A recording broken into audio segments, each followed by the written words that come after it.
ঐক্যবদ্ধ শিক্ষার্থী জোটের পক্ষ থেকে আমরা যেদিন থেকে প্রচারণা শুরু করেছিলাম সেদিন থেকে আমরা সিন্ডিকেটের প্রপাগান্ডা দেখতে পাচ্ছি।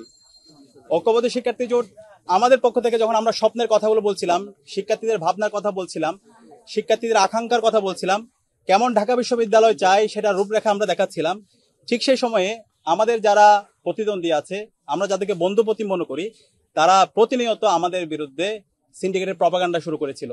এবং 26শে অগাস্ট আপনাদের মনে থাকার কথা, সেদিন চারুকলায় আমাদের একজন প্রার্থীর ছবি বিকৃত করা হয়েছে এবং সেদিনেই আমরা প্রশাসনে লিখিত অভিযোগ দিয়েছিলাম।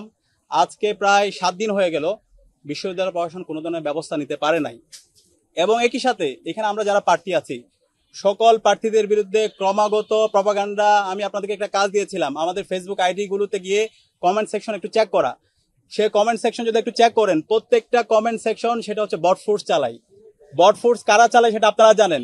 প্রত্যেকটা আইডি তারা আমাদের বাপ মা ধরে আমাদের বোনদেরকে যে ভাষায়, অশ্রাব্য ভাষায়, তাদের নিজেদের আইডি থেকে এবং তাদের ফেক আইডি থেকে, বট আইডি থেকে যেভাবে তারা অশ্লীল ভাষায় যে শব্দ চয়নগুলো করে, সেগুলো ঢাকা বিশ্ববিদ্যালয়ের শিক্ষার্থী হিসেবে আমরা শব্দ চয়ন করতে চাই না।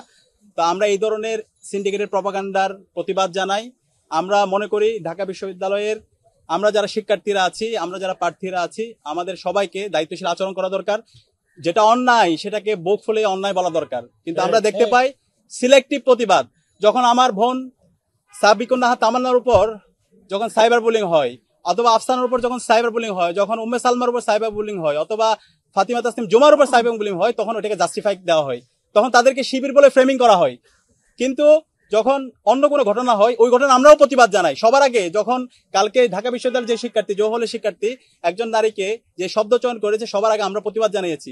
আমরা বিশ্ববিদ্যালয় প্রশাসনের সাথে কথা বলেছি এবং আমরা লিখিত অভিযোগ দিয়েছি প্রক্টরের কাছে, যেন দ্রুত সময়ের মধ্যে তার বিরুদ্ধে ব্যবস্থা নেওয়া হয়। কিন্তু আমরা দেখতে পেয়েছি তাকে দায় মুক্তি দেওয়ার জন্য সকল গ্রুপ ঐক্যবদ্ধ হয়ে গিয়েছে। যে অপরাধী, তার বিচার না করে, যখন আমরা বিচার চাচ্ছিলাম, সেই বিচার না করে তাকে দায় মুক্তি দিতে চায়, তাকে শিবির নেতা বলে তাকে ফ্রেমিং করতে চায়। এটা কোন ধরনের হিপোক্রেসি ভাই? গত 16 বছরে হাসিনা তো এই ধরনের এই যে ন্যারেটিভ, এই ধরনের যে আদারিং, এই ধরনের যে হচ্ছে প্রপাগান্ডার মাধ্যমে তো সে টিকে ছিল। আপনারা কি আবার হাসিনার পথ বেছে নিলেন? আমরা এই ধরনের ন্যাক্কারজনক যে ঘটনা, যে এই সমস্ত বুদ্ধিজীবী, সকল বুদ্ধিজীবী যারা নিজেদেরকে দাবি করে, যারা এই ধরনের হিপোক্রেসি করছেন, আপনাদের এই ভণ্ডামি জাতির কাছে পরিষ্কার হয়ে গেছে। এবং আমরা পুরো জাতিকে অনুরোধ করবো, এই যে হচ্ছে কালচারাল ফেসিস্ট চক্র, তারা যে আবার এই জাতিকে বিভিন্নভাবে বিভ্রান্ত করার চেষ্টা করছে, দিল্লির যে বয়ান, ফেসিবাদী বয়ান, বাকশালী বয়ান ফিরে নিয়ে আসার চেষ্টা করছে এবং ডাকসুর নির্বাচনকে বানচাল করার চেষ্টা করছে, তাদের বিরুদ্ধে আমাদেরকে প্রতিবাদ প্রতিরোধ জারি রাখতে হবে। যারা সামনে থেকে, পেছন থেকে এবং গুপ্ত অবস্থায় ডাকসু নির্বাচনকে বানচাল করার চেষ্টা করছে এবং সারা দেশে সকল ছাত্র সংসদ নির্বাচনকে বানচাল করার চেষ্টা করছে এবং ক্যাম্পাসগুলোকে অস্থিতিশীল করার চেষ্টা করছে, তাদের বিরুদ্ধে আমাদের অবস্থান জারি রাখতে হবে। এখানে একটার সাথে একটা কানেক্টেড, সব ডটগুলো আমাদের মেলাতে হবে এবং আপনাদের দায়িত্ব দিয়ে গেলাম, সে জায়গায় আপনারা এই ডটগুলো মেলাবেন। এবং একই সাথে আমরা দেখতে পেয়েছি যেই ছেলেটা গতকালকে ওই একজন শিক্ষার্থীকে এইভাবে হচ্ছে সে যে শব্দ চয়ন করেছে, ওই ছেলের ফেসবুকে যদি আপনারা যান, ছাত্রদলকে অ্যাপ্রিসিয়েট করে তার অনেকগুলো পোস্ট আছে।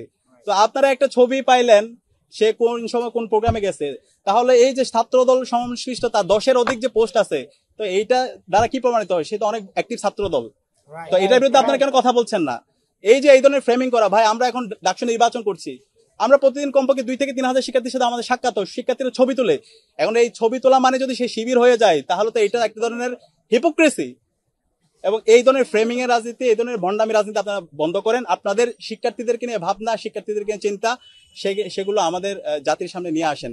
এবং আমরা ঐক্যবদ্ধ শিক্ষার্থী জোটের যে স্বতঃস্ফূর্ত রেসপন্স দেখতে পাচ্ছি, আমরা আশা করি ইনশাআল্লাহ 9 তারিখ ব্যালট বিপ্লব হবে এবং সেই ব্যালট বিপ্লবে ঐক্যবদ্ধ শিক্ষার্থী জোটে আমরা যারা প্রার্থী আছে সবার ভূমিদশ বিজয় হবে।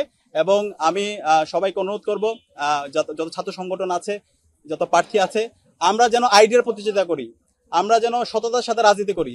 কিন্তু আমরা যদি এইভাবে ব্লেমিং, ফ্রেমিং এর রাজনীতি করি, নিজেদের গর্ত নিজেরাই করতেছি। তো এখানে শিবিরের কিছু হবে না, আপনাদের নিজেদের গর্ত নিজেদের জন্য করতেছেন। তো আমি সবাইকে দায়িত্বশীল আচরণ করার জন্য অনুরোধ করবো। সালাম আলাইকুম।